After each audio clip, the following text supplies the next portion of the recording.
Alors, le vocabulaire des opérations. Le vocabulaire des opérations, ce n'est pas quelque chose de difficile, mais c'est quelque chose d'essentiel. Parce que si on ne connaît pas bien son vocabulaire, on ne saura pas de quoi nous parlons. Bon, pour la première opération, c'est facile, c'est le plus. Le plus, c'est l'opération la plus populaire, c'est une addition. D'accord ? Donc une addition, c'est quoi ? Eh bien, je vais mettre ensemble des choses pour obtenir quelque chose de plus grand. Donc, qu'est-ce que je vais mettre ensemble ? Je vais mettre des nombres ensemble, et ces nombres portent le petit nom tout simple de terme. Je vais additionner des termes pour obtenir une réponse. Et cette réponse aussi a un nom. Cette réponse, on l'appelle la somme. Donc, j'additionne deux termes pour obtenir une somme. L'opération suivante, la soustraction. Dans la soustraction, c'est un petit peu différent.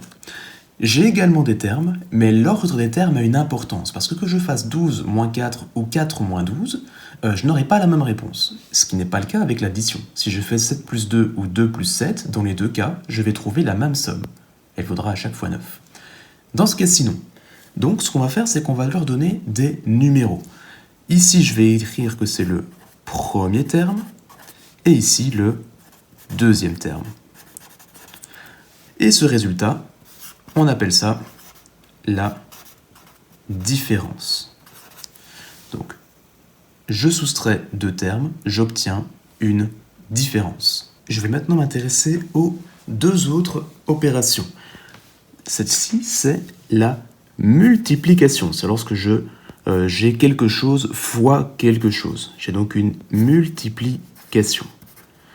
Les éléments de la multiplication, donc ce par quoi je vais multiplier, quelque chose fois quelque chose, ces fameux quelque chose, ici le 5 et le 3, on va les appeler des facteurs.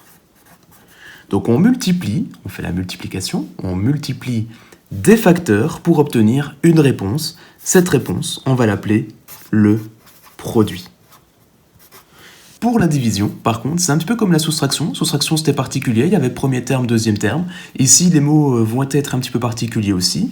Bon, déjà, ces deux petits points, c'est quand on divise, donc on fait une division. Je vais diviser un grand nombre. Le grand nombre, on va l'appeler le dividende. Et je vais le diviser par quoi ? Par un nombre que je vais appeler le diviseur. Le tout va me donner une réponse que je vais appeler quotient. Ce vocabulaire-là, il est à connaître, bien sûr, par cœur. Donc, addition de termes pour obtenir une somme, soustraction d'un premier terme par un deuxième terme pour obtenir une différence, multiplication de facteurs pour obtenir un produit, et division d'un dividende par un diviseur pour obtenir un quotient. Tout ça est à connaître par cœur.